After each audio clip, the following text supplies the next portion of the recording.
What is good, YouTube? It is your boy Everyday Tech Villain. Let's get dangerous.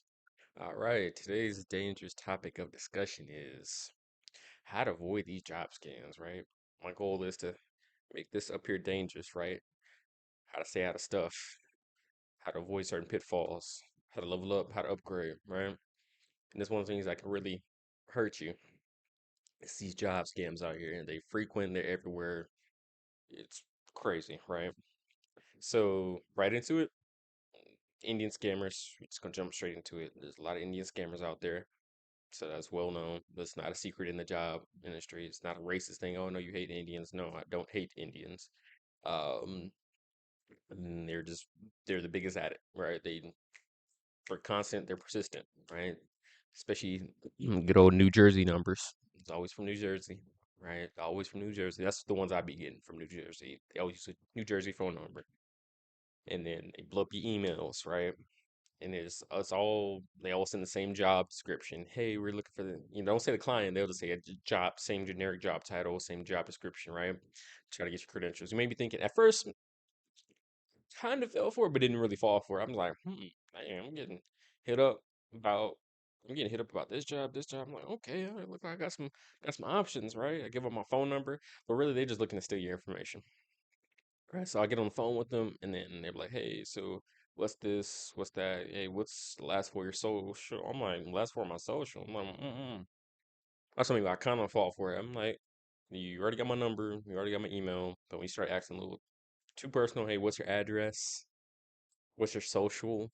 I'm like, "Nah, okay." Boop, hang up. All right, I don't feel comfortable with giving that out. Okay, but can we get this? They're just trying to fish you for information, right? To where I like, so I didn't have no pre-notions to all this before I was experiencing all this because when I got my job at Wells Fargo, there was a guy that was Indian, so I'm like, cool. So I didn't have that connotation with Indian scammer because you already know everybody knows about like Nigerian scammer that you know related to you're the long lost prince of whatever country or whatever.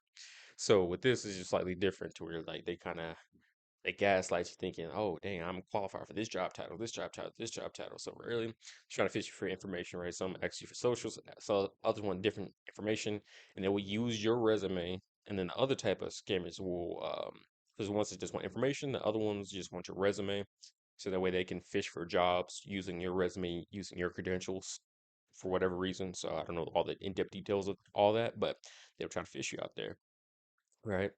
And so the biggest thing is, I'm not saying stay away from anybody that's an Indian recruiter and like, no, no, no. There's legit ones out there. You just gotta find the right ones. It can be a little pretty. It can be pretty frustrating. All right. And also, let's talk about the non-Indian ones, just the ones that may seem like they're normal American citizens or whatnot. So those ones are a little bit more fickle because like you already have a nice connotation. All right, you may have a connotation. Okay, anybody with a kind of name like this resembles. I don't know, but okay, it's an American one. Cool. So with them is that type of scam is you're just part of their quota. All right. So recruiters that want to waste your time, it's a scam in a sense because right, what essentially is a scam, right? If I was to make my own definition of a scam, right, is to get something they they gain, you lose, right? So you lose time, right? So when you become somebody's part of somebody's quota, you lose your time. They get your hopes up, everything like that. Same thing with the Indian scammers do the same thing. They get your time, they get your hopes up, right? So with these type of just a normal everyday recruiter, right, that you typically run into, so they appear to be. There may be actual legit recruiter, but most times they're here to waste your time, right? Meet your quotas. So do you have experience with this? Do you have experience with that? Do you have experience with that? Go down this whole long checklist. Yes, yes, yes, yes. And then they be like, ah, they get to the phone thing and it's like, I don't know if we can move you up. Or I'm like, why'd you ask me all this first? Ask me the disqualifiers first. What is going to immediately disqualify me? First before I even move on and tell you all this kind of stuff. They ask you about, tell me about this job you worked at, tell me about that job. Why is there a gap here? Why is there a gap here? Okay, cool. That makes sense. All right, cool. But tell me more about your experience here. I'm like, you even looked at my resume, right? To where they won't even look at your resume. I'm still going on this whole laundry list, right? So it's a whole turn into a whole 30-minute, hour-long conversation. I'm like, what do you want? What do you want? Because when they get to the end, then it's like, we need somebody with experience with this. I just don't have any experience. I'm like, all my experience is on my resume, right? First look at my resume, and then whatever's not there, then ask me about that, right? Ask me for the disqualifiers, and then I'm gonna give you a little tidbit, a little bit of information, right? Instead of letting them control the conversation, right? You control the conversation. So disqualify them before they disqualify you, right? So ask them, what are the necessary skills and experience that you need me to have for me to qualify? If I do not have any of these skills experience, will these, excuse me, will these disqualify me? Ask for the disqualifier first. What do I need to have? If I don't have it, will it disqualify me from getting this role? Okay, if you don't have experience with such and such, let's say you don't have experience with Azure, we can't hire. They're not, our client won't be able to hire you. Okay, cool. Right? Then let's say disqualify you. Are they looking to train somebody up? I'm willing to learn. I'm willing to get experience in this. Unfortunately, they're not looking for experience. Or fortunately, okay, we can work with you. Okay, cool. All right, save so much time. Let's get to the main, find out the main talking points. Ask them first. Control the conversation. What are the main talking points? So that's how you get through these scammers, right? Same thing with the Indians. Like I said, not all Indians are scammers. Like I said, there's legit recruiters out there. It's just the bad ones make the good ones look bad, right? So you control the conversation, figure out if they're legit or not, how to get past these scams, right? They're trying to take your time, right? So where they're the only person that have something to gain, right? Even if they can move you up, and like I said, recruiters are in the business of sales, right? They're selling you to their client, right? They get a commission when they get you a job. So they're incentivized to get you a job. They're your friend, but a lot of recruiters don't come off that way. A lot of recruiters will waste your time. So how to get past these malicious recruiters, people that want to eat up your time, get your hopes up high, right? Have you feeling good when you get that phone call? You see you from this, oh, it's a recruiter. Oh, okay, I'm feeling special. They see me, right? But how you get past all that is ask disqualifying questions, right? If they will not let you control the conversation, then they're wasting your time, right? What is your time worth to you, right? You think, don't hold on to every single little recruiter that you get, because you're going to be hurt in the long run. So where I've gone through plenty, don't go through my pitfalls where I've gone through so many recruiter calls, right? Like well over 200, 200, 300 calls. And you keep on letting them waste your time. And then after a while, you're going to get fed up and you won't even want to look at a recruiter. Right? You're still going to be a little happy when you see one. Is this, could this be the one? Right? Like I say, control the conversation.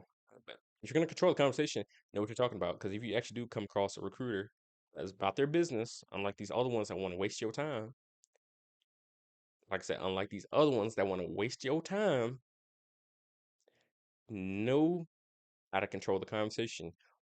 Ask them what do they need to check off, right? Because these recruiters don't know what they're, most of them don't even know what they're asking about. They're just looking at the checklist, right?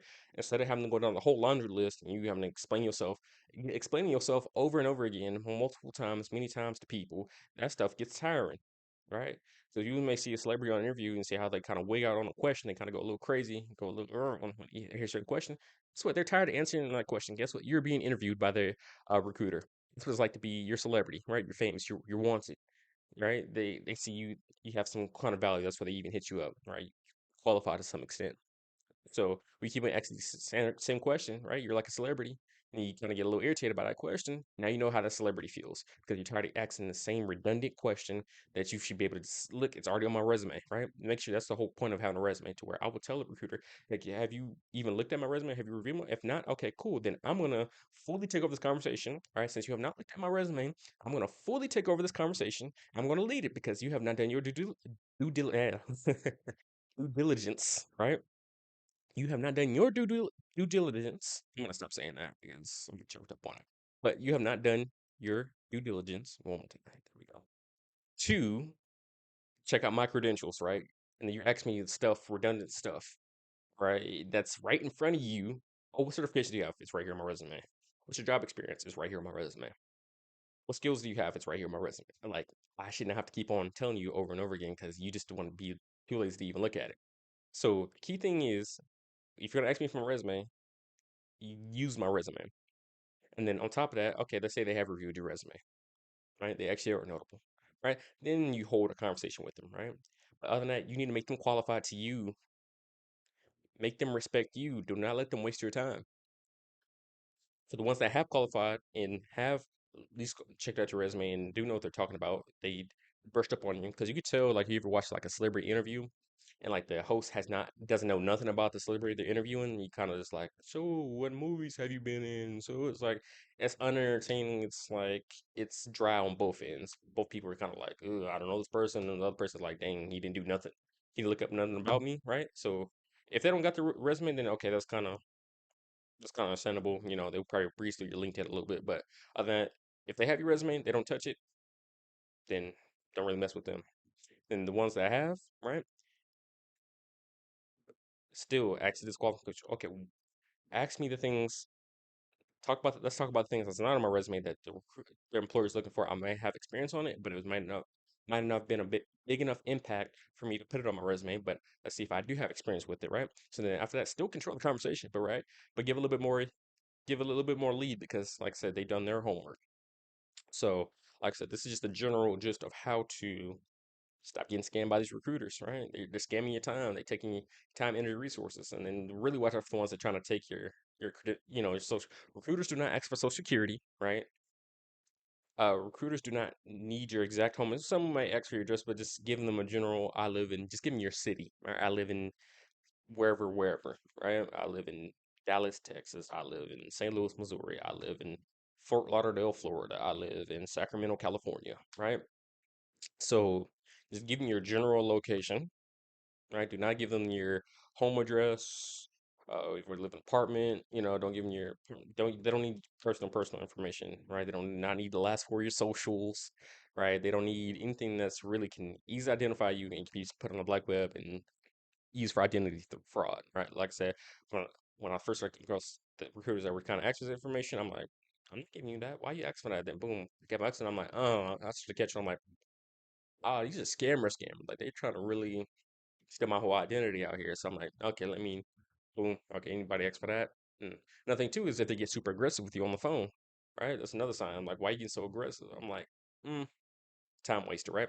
Biggest thing here is save your time, right? Save your mental sanity because you will get fed up, especially those of you that are not getting contacted by recruiters, right? I can make a video talking about how to get contacted by recruiters. But actually, wait, I have already. Go look at my previous videos about my previous video of why recruiters love me. Right? I have a video out there. I don't want y'all to sign up in LinkedIn DM. So how do you get these recruiters talking? I already have a video. Go check that out. I'm keeping preaching that video. All right. Right? Quit applying for all these jobs. Go hit up these recruiters. So, all right, I'm out. Peace.